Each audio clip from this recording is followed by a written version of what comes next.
Hello दोस्तों, welcome to the channel. आज हम बात करने वाले हैं मॉडर्निज्म एरा के बारे में।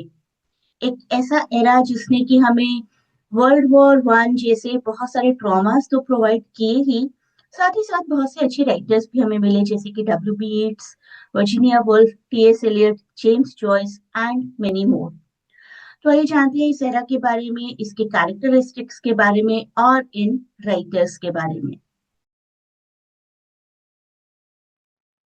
You can join this channel. यहाँ पर आपको एक बेसिक PDF मिलेगी अपने सिलेबस से रिलेटेड, और time to time important information मिलती रहेंगी, जिससे कि आप अच्छे से प्रिपेयर कर पाएंगे। चैनल का लिंक मैं आपको डिस्क्रिप्शन में भी प्रोवाइड कर दूंगी। अपने Tier 2 के एग्जाम पैटर्न को भी देख लीजिए। 60 क्वेश्चंस होंगे 60 मार्क्स के, और 10 क्वेश्चंस होंगे 40 मार्क्स के, जो कि सब्जेक्टिव होंगे।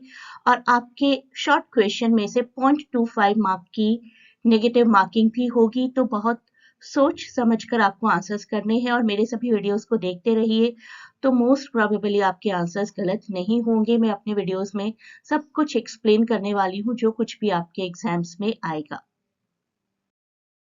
अगर आप ये फर्स्ट वीडियो देख रहे हैं मेरा, तो जल्दी से इस चैनल को ज्वाइन करिए। सबसे पहले मॉडर्निज्म का टाइम पीरियड जानते हैं। एक ऐसा लिटरेरी मोमेंट जो कि अप्रोक्सीमेटली 1901 से 1945 तक चला था। 45 इसलिए क्योंकि वर्ल्ड वॉर 2 यहाँ पर एंड हुई थी, और 1901 में विक्टोरियन एरा का एंड हुआ था। एक लिटरेरी मोमेंट जहाँ पर डेवलपमेंट बहुत ज्यादा हुई थी अगर टेक्नोलॉजी की बात की जाए तो। It marked a clear break from traditional Victorian society, Victorian writings, और फोकस किया नए ह्यूमन एक्सपीरियंसेस की तरफ, जो कि थोड़ा सा केयोटिक था और थोड़ा सा टेक्नोलॉजिकल था। तो हम कह सकते हैं कि मॉडर्निज्म एक मोमेंट है अर्ली 20th सेंचुरी का, जिसने कि ट्रेडिशनल फॉर्म्स को, जो कि विक्टोरियन एरा से चले आ रहे थे, उन्हें रिजेक्ट किया और ह्यूमन बींग्स की इनर लाइफ और पर्सनल एक्सपीरियंस पर फोकस किया। It rejected the old storytelling methods and tried to capture the complexity of modern life. अब मॉडर्न लाइफ में क्या क्या चेंजेस हो रहे थे, ये चेंजेस जानना भी जरूरी है। यही थे वो चेंजेस जिसने राइटर्स को प्रोवोक किया एक पर्सनल एक्सपीरियंस को अपनी राइटिंग्स में उतारने के लिए। Writers focused more on thoughts and feelings rather than the plots and stories. अब बात करते हैं इस एरा में आए कुछ मेजर चेंजेस की। क्या क्या चेंजेस आए थे? इंडस्ट्रियल रेवोल्यूशन हो गया था, वर्ल्ड वॉर 1 थी, साइंटिफिक और फिलोसफिकल अप्रोचेस चेंज हो रही थी। इंडस्ट्रियल रेवोल्यूशन की अगर बात करें तो सिटीज में माइग्रेशन हो रहा था बहुत। नई नई टेक्नोलॉजीज आ रही थी, टेलीफोन, ऑटोमोबाइल, मूवीज इवन बननी शुरू हो गई थी, फैक्ट्रीज में वर्क शुरू हो गया था, मास प्रोडक्शन शुरू हो गया था। इन सब ने डेली लाइफ को बहुत ही ऑल्टर कर दिया था और सोशल स्ट्रक्चर्स को बहुत चेंज कर दिया था। वर्ल्ड वॉर 1 की अगर बात करें, जो कि 1914 से 1918 तक थी, तो एक मैसिव डिस्ट्रक्शन हुई थी, जिसने कि लोगों का फेथ ही खत्म कर दिया था। बहुत फ्रेगमेंटेड हो गए थे, डिसइल्यूजनड हो गए थे सभी लोग। और साइंटिफिक और फिलोसफिकल अप्रोच में अगर सिगमंड फ्रॉइड जी के साइंटिफिक अप्रोच की बात करें, साइकोलॉजिकल अप्रोच की बात करें, तो इसने रैशनल थिंकिंग को बहुत चैलेंज किया, ये बताकर कि लोगों के पास सिर्फ कॉन्शियस ही नहीं, अनकॉन्शियस माइंड भी है। तो these were the basic reasons basically, जिसकी वजह से लिटरेचर पर भी काफी इम्पैक्ट आया। तो इस इंडस्ट्रियलाइजेशन और इस वर्ल्ड वॉर की वजह से लोगों का फेथ धीरे धीरे खत्म हो रहा था।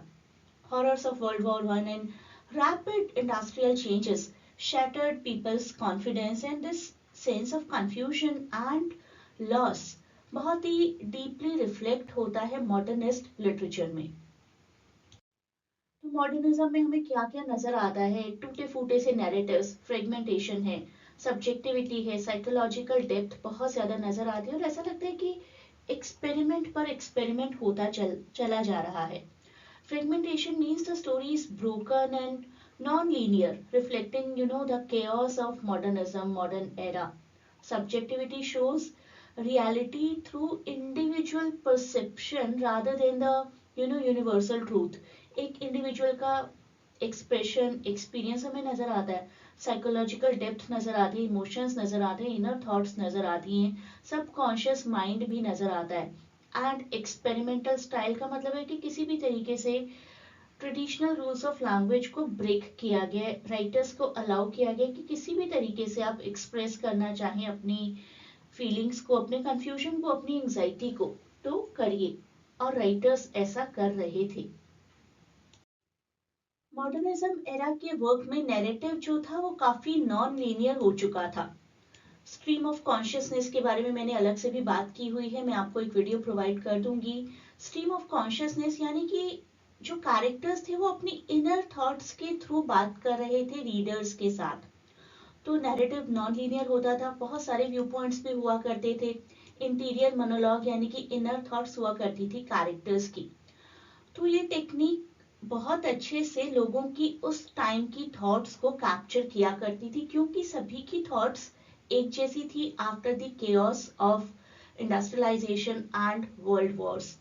तो इमोशंस, मेमोरीज और फीलिंग्स के थ्रू किसी भी प्लॉट को प्रेजेंट किया जाता था। लिटरेचर की भी बात करेंगे, कुछ पेंटिंग्स की बात करते हैं पहले, और इनसे रिलेटेड क्वेश्चंस भी आपको आ सकते हैं, कौन सी पेंटिंग किसने पेंट की थी। स्क्रीम ऑल्दो थोड़ा पहले की पेंटिंग है मॉडर्निज्म एरा की शुरुआत की, लेकिन मॉडर्निज्म इम्पैक्ट आना शुरू हो गया था। देखिए किस तरीके से केओस दिखाया गया है यहाँ पर। स्क्रीमिंग फेस मेंटल फियर और एंजाइटी को शो कर रहे हैं, बैकग्राउंड में ट्विस्टेड लाइंस हैं, क्लाउड्स में माइंड की डिस्टर्बेंस दिखाई गई है, और ऐसा लगता है कि जितनी भी फिगर्स हैं सब बहुत अकेली और डिस्टर्ब्ड हैं। पेंटिंग इनर इमोशन और साइकोलॉजिकल पेन को एक्सप्रेस करती हुई नजर आ रही है, जो कि मॉडर्न लाइफ का स्ट्रेस और फियर हमें दिखा रही है। एंड सेल्वेडोर डाली जी की काफी popular painting persistence of memory, melting clocks यहाँ पर दिखाया गया है कि टाइम को लेकर लोगों में कंफ्यूजन है, और ड्रीम लाइक सिनेरियो लग रहा है जो कि रियलिटी से हट चुका है। सब कुछ बड़ा ही स्ट्रेंज और बड़ा ही लॉजिकल फील होता है। पेंटिंग अनकॉन्शियस माइंड के कंफ्यूजन को शो करती है। ऐसा लगता है कहीं ना कहीं सिगमंड फ्रॉइड जी के किसी आइडिया को यहाँ पर शो किया जा रहा है। तो दोनों पेंटिंग्स मेंटल केओस, फियर और कंफ्यूजन हमें दिखा रही है। मॉडर्निज्म एरा का डिस्टर्ब्ड माइंड सेट दोनों ही पेंटिंग्स रिफ्लेक्ट कर रही हैं। और इस एरा के चार मेजर राइटर्स थे, W B Yeats, James Joyce, Virginia Woolf और T S Elliott.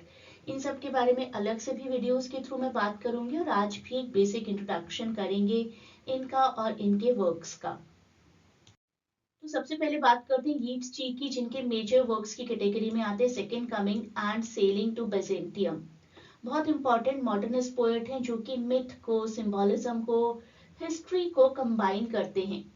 Second coming बहुत अच्छी पोएट्री है उनकी, जो शो करती है कि किस तरीके से पूरी दुनिया में केओस है और अब एक बड़ा सा मेजर चेंज होने की जरूरत है, जो कि हम लोग भी आजकल फील करते हैं ना, ऐसा कुछ हो जाए कि सब कुछ बदल जाए, जितना भी केओस है वो सब कुछ पॉजिटिविटी में कन्वर्ट हो जाए।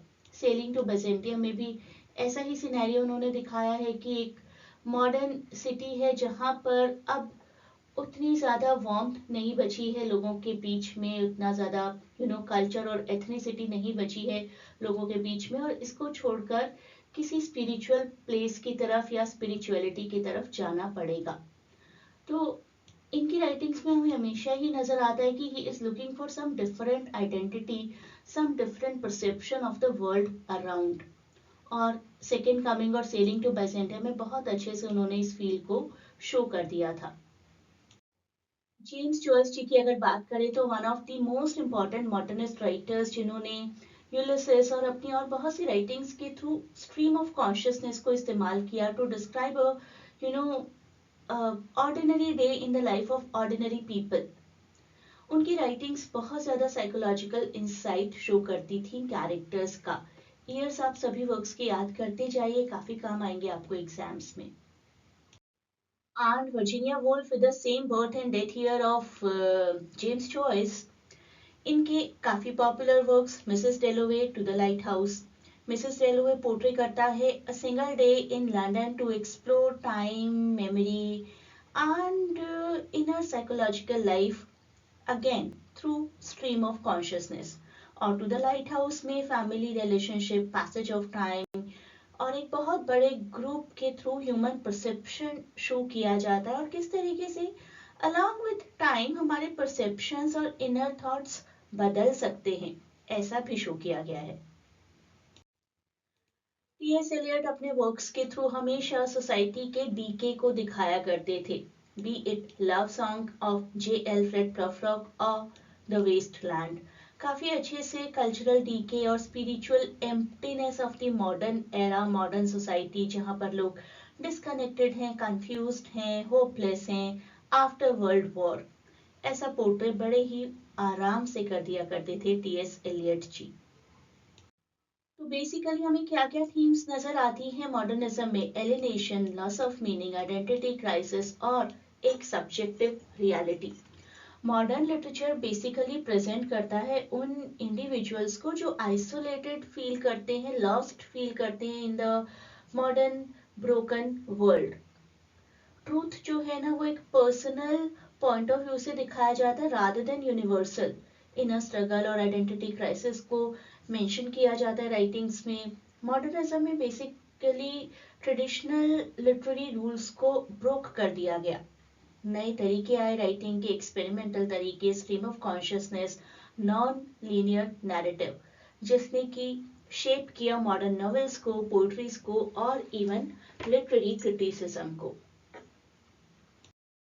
एंड में सभी मॉडर्निस्ट राइटर्स और उनके मेजर वर्क्स को एक बार देख लीजिए। W.B. Yeats, second coming and sailing to Byzantium, Virginia Woolf, Mrs Dalloway and to the lighthouse, James Joyce, very popular Ulysses, friends Kafka, metamorphosis and the trial, D.H. Lawrence, Lady Chatterley's lover, Ezra Pound canto के लिए काफी popular थे। Imagism के main leader भी माना जाता है। TS Elliott की बात तो की ही मैंने वीडियो में। Love song and the wasteland, William Faulkner भी काफी इंपॉर्टेंट मॉडर्निस्ट राइटर हैं। साउंड एंड द फ्यूरी उनका सबसे फेमस वर्क है। अर्नेस्ट हेमिंग्वे कॉन्टेम्पररी ही है फॉकनर जी के। The sun also rises, farewell to arms. तो ये सभी वर्क्स आप ध्यान से देख लीजिए, नोट कर लीजिए। क्रोनोलॉजिकल ऑर्डर में राइटर्स भी अरेंज करने को आ सकते हैं आपको, और वर्क्स भी। अब एक क्वेश्चन आपके लिए जिसका जवाब आप मुझे कमेंट्स में देंगे। Modernism views truth as absolute, religious, scientific और subjective. Whatever is your answer, write down it in comments. Modernism से जुड़े सभी राइटर्स को हम डिटेल में भी कवर करेंगे। जुड़े रहिए मेरे साथ, बने रहिए इस चैनल पर और आपको अपने सभी लिटरेरी कॉम्पिटिटिव एग्जाम से रिलेटेड वीडियो लेक्चर्स मिलते रहेंगे। अगर आप अपने टीयर 2 एग्जाम के लिए लाइव प्रिपरेशन चाहते हैं तो you can contact on the link given in description. मैं आपको लिंक प्रोवाइड कर दूंगी जहां से आप इंक्वायरी कर सकते हैं क्लासेस के बारे में। A great good luck for your preparation.